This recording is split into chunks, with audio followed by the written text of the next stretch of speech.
7h57. C'est l'heure du piment normand. Et aujourd'hui, nous sommes avec Adrien Beltoise. Bonjour Adrien. Bonjour. Adrien qui revient aujourd'hui sur une semaine riche en actu judiciaire. Et on commence, Adrien, par la vidéosurveillance. Et oui, François, on part à Surtainville aujourd'hui où deux maraîchères ont dû installer des caméras pour surveiller leur exploitation, victimes de vol depuis plusieurs semaines. Ah, vraiment, jusqu'où ira la grande délinquance dans la Manche?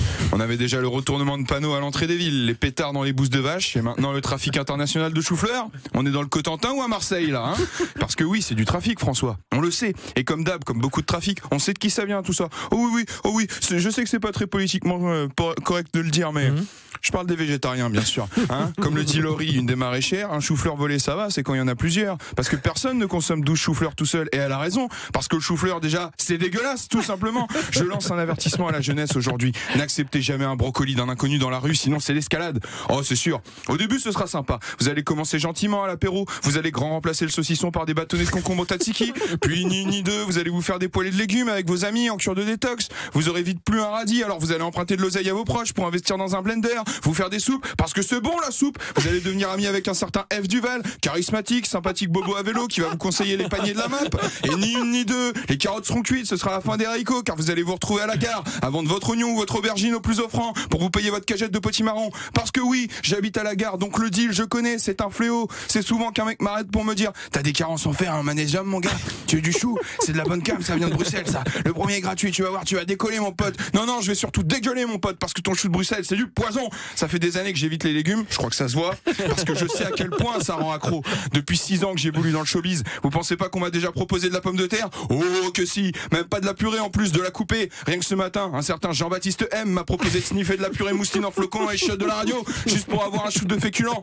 Je le dis, j'en ai plus rien à foutre. Le showbiz regorge de végétoxicos. Souvenez-vous, Popeye le marin, mort d'une overdose de pinard. Bugs Bunny qui essaye de décrocher de la carotte, ou Christian Clavier qui depuis des années enchaîne les navets. Donc voilà. Gare à vous les jeunes, au risque de vous retrouver bientôt à Condé-sur-Sarthe avec tous les trafiquants.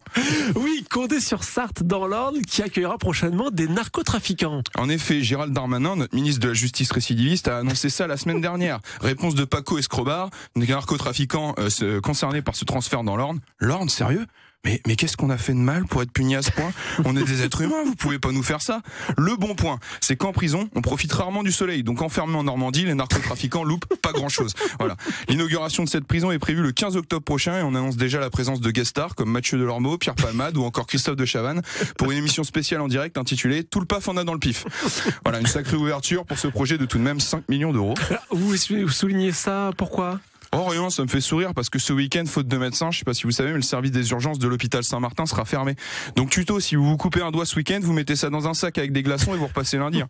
Tant pis pour votre cours de piano, vous aviez qu'à faire attention. Hein. Pareil, si vous ouvrez le crâne, vous remettez soigneusement tout ça à l'intérieur, un coup de Chatterton, un Doliprane et on s'en cause la semaine pro. Hein. Après, les urgences des hôpitaux publics restent ouvertes. Hein. Rassurez-vous, prenez un bon bouquin quand même parce qu'il y aura entre 2 et 8 heures d'attente dans ces eaux-là, à peu près. Alors, parce que vous comprenez, pour mettre des dealers en cage, des petits semeurs de mort, en France, il y a visiblement toujours de l'argent. Mais pour ceux qui sauvent des vies tous les jours, il n'y en a jamais assez. C'est QFD. Adrien Beltoise, comme une belle morale à la fin. Eh ben Adrien, félicitations. On vous retrouve bien sûr à la tête du Camp Comedy Club. Rendez-vous ce soir au El Camino. Tout à fait, il reste une douzaine de places, donc n'hésitez pas, c'est un plateau entièrement féminin. Rendez-vous sur Camp Comedy Club, page Facebook. À la semaine prochaine. À la prochaine.